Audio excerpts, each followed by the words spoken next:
Tapos yan, ang nireklamo nyo, hindi po yung amo nyo, kundi yung kasamahan nyo pong family driver na ninanakaw inyong bra. Eh baka may crush sa inyo ito. Ha? Oh, natawa si ma'am. Bakit nyo po nasabi na ninanakaw yung bra nyo? May ebidensya kayo, nawawala po yung bra nyo? Nawala po, sir. Umalis lang po ako ng 1.5 hour. Tapos pagbalik ko po, wala na po yung pinatong kong katatanggal ko lang sa hanger. Tapos yung sandals ko po, galing ako sa NBI, sinabit ko lang po kasi maulan po pagdating ko doon, pag uwi ko, sinabit ko lang sa ano. Pero wala na po. Itong pagkawala po ng inyong mga gamit, na i-report nyo na po sa inyong amo. Nireklamo po. Sinabi po ni sir na ipablatter ko na tapos binabantaan nila akong patayin. Ha? So, dahil lang sa bra at tsinelas, papatayin ho kayo? Opo, kaya sabi ni sir, namamanta, labag sa batas yan, ano mo na, ipablatter mo na. Kinausap ni sir, yung sir nyo, amo nyo, yung inyong kasamaan. Sige, kausapin natin si Edwin para maging patas. Pag-usapin natin sila mamaya. Sir Edwin, magandang hapon. Sir, pinipitik mo raw yung bra nitong kasamahan mong cook. Sir, imbento yan, sir. Gusto niya kasi kami matanggal dito, kaya kung ano-anong imbento ginagawa niya. Oh, sige, mag-usap kayo. Sige, mag-usap kayo. Tanungin mo sa sir kung sino nagnakaw. Sige po. Sabi niya, sir, yung brand raw niya at saka yung kanyang tsinelas, pinipitik niyo raw. Sabi ko, baka may crush sa'yo si family driver. Wala ko kayong crush sa kanya. Sir, tanungin niyo sa sir kung sino nagnakaw ng bra niya. Oh, sino nagnakaw ng bra mo? Hindi ko nakita kasi wala ako sa bahay. Pero ba't siyang pinagbibintangan mo? Pero yung sandals ko, dalawa lang po sila ng driver pumunta doon sa kusina. Nandun kami. Anuin nga niya. Siyempre, pag ninakaw po ng isang tao, yung isang bagay, gagamitin niya at meron siyang paggagamitan. Pakikinabangan niya. Ano hong pakinabang ni Sir Edwin, Ma'am Remelita, sa inyong bra? Hindi ko po alam kung anong ibig nilang sabihin. Sa palagay niyo, ano pong dahilan? Kasi lagi po, minsan po, sinasabihan nila akong ipapakulam daw po nila ako. Kaya siguro yung bra gagawin nilang ganon. Kaya ninakaw nila yung gamit ko. Sir Edwin, sige, mag-usap kayong dalawa. Sir, baliktad yan. Hindi, kausapin mo siya. Baliktad. Anong baliktad, Edwin? Huwag kang tumawa, Edwin. Tanungin mo yung kasamahan mo. Ba't ako yung ano mo? Tapos yung sandals, sino? Tanungin mo, sino nagnakaw ng sandals mo? Tapos sinong nagbogbog? Nasaktan na ako, na hospital na ako. Ano sabi ng barangay? Anong ginawa mo? Ano sabi ng barangay? Hindi mo inamin kasi walang nakakita. Sandali, may bugbugan na. Excuse me. Sir. Ma'am, excuse me, sir, sandali. Ma'am Remelita, binugbog ko kayo ni Edwin? Opo. Sinakal po ako, tapos binantaan niya ako ng papatayin niya ako, wag daw akong duman sa garahe. Ibang usapan na ito. Hindi na ito nakakatawa, Sir Edwin. Sir. Tawa po Iba ng na tawa to. Edwin, aminin mo na lang kasi wala ako naririnig ng kapatid ko dahil sa telepono, naka-on yung telepono, nag-uusap kami ng kapatid ko, bigla kang pumasok sa kusina, nahulog ako sa bangko at sinakal mo ako, lumiyad ako. Kaya nagpa-hospital ako, madaling magkwento, pero sinungaling ka. Ang dami mong ginawa pero hindi mo inaamin. Okay? Kaya tumigil ka. Anong ginawa? Minumura mo pa yung kapatid ko? Nako Edwin, kung papupuntahin ko sa Forbes Park yung kapatid ko, makita mo. Puntahin mo dito para malaman mo. Pero Sir Edwin, nangyari ba yung insidente ng pananakit? Wala po, sir. Meron. Drama yan, sir. Sinungaling. Tanawagan niyo po yung barangay po, sir, para malaman niyo, sir. Walang alam yung Forbes Park. Walang nakita ang Forbes Park. Yung report lang, ikaw ang gumawa. Ma'am Remelita, meron ka bang medical certificate? Yun, meron po. Hindi po ako nakahinga. Alas 5. Nandiyan po, hawak nyo. Andun po sa bag ko, sir. Okay, pakikuha nyo nga yung medical certificate ni Ma'am Remelita. Nasa envelope, sir. Kasi ebidensya po yun na talagang kayo po hanggang po ngayon, kasi inubo ako. So si Sir Edwin po mismo ang nanakit sa inyo? Opo.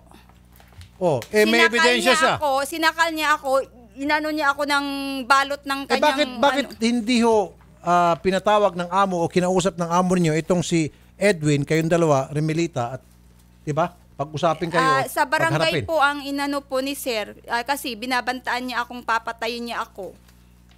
Hindi na maganda yan. Kaya sabi ni Sir, hindi pwede yan, labag sa batas yan, magpa-blatter ka na. Gusto mong kasuhan natin? Yun nga, inaano nga po yun nga po, ito po Pero marami pa nga ako yung x-ray ko nung Wednesday, nagpagamot uli ako, nagpa-doktor uli ako. Clinical referral. Ito yung laboratory, ito yung physical kung sa ikaso daw, injury. ito binigay sa akin.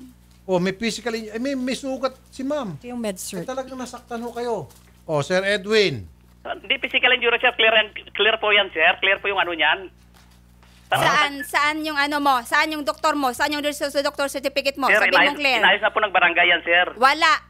Hindi nyo inamin. Ito yung ano ng po siya barangay. ng pain medicine. Yan nga, sir. Sumakit kasi katawan niya, sir, kalalaba. Kasi pinalayas niya yung, Hoy, yung labandera. excuse me, hindi ako Hoy, tayo mo naglalaba. magsalita ako. Wag Hindi ako mo magsalita. wag kang magsinungaling, Ayan na. sinungaling ka lahat. Ayan na, sir. Pati yung lahat ng nakita Pag ko sa pinakinggan niyo bahay. yan, sir, ewan ko lang. Ay Wala nako, ka na yan, sir. Edwin, tumigil ka, ikaw ang tumigil Ayan sa na. mga ginagawa mo sa bahay. Salamat na lang at hindi ako salbahe.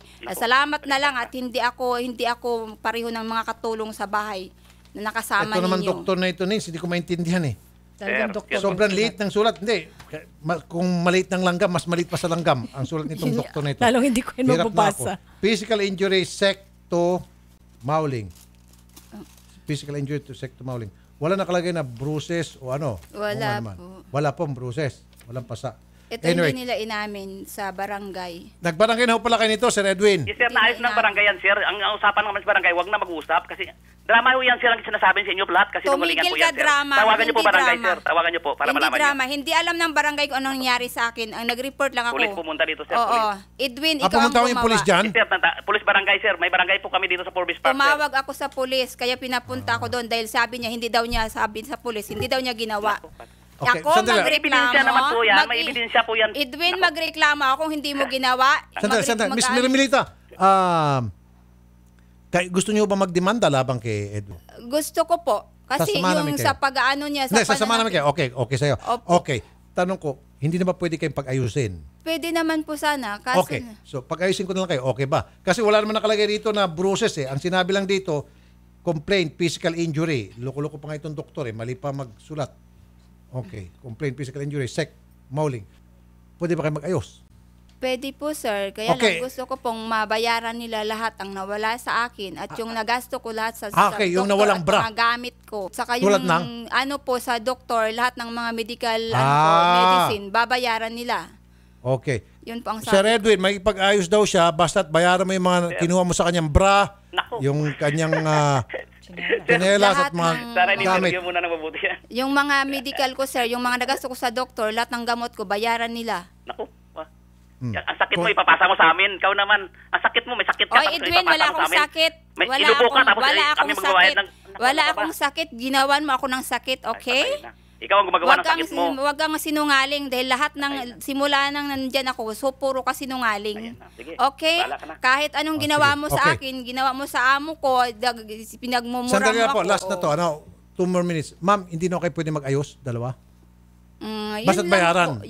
Yun po, kung ano, yun gagawin nilang ganon. Di nila maibalik sa akin yung kinuha nila. Sabi ko, babayaran Akala ko nila. ma'am, nagkaayos na kayo sa barangay.